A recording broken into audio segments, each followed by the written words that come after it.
Kim at Jackie, nag-iyakan, nagyakapan dahil sa mga exes nila.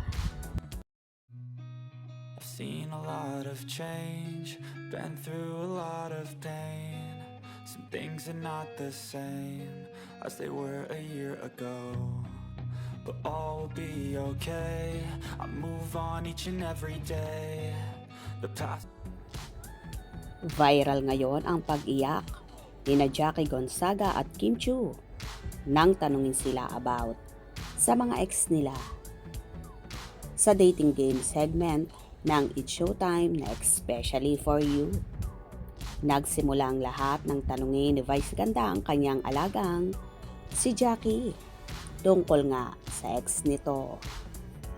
As ni Meme Vice, pag-uwi mo o kaya paglabas natin ng ABS-CBN, nakasalubong mo siya, may kasama ng iba, iiwas ka?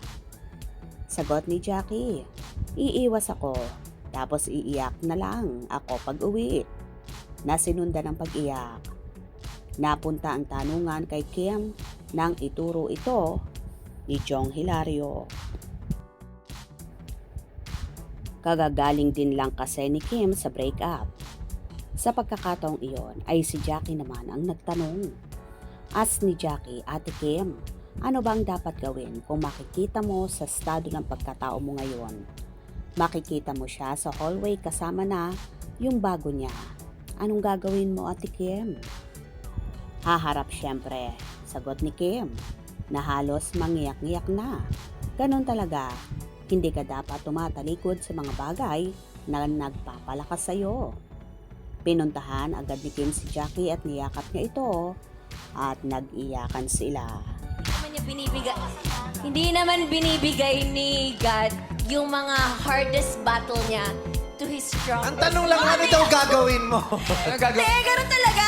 Hindi ka dapat tumatalikod sa mga bagay na magpapalakas sa'yo. We love you, Kimi! Correct. Jackie, halika! Halika na!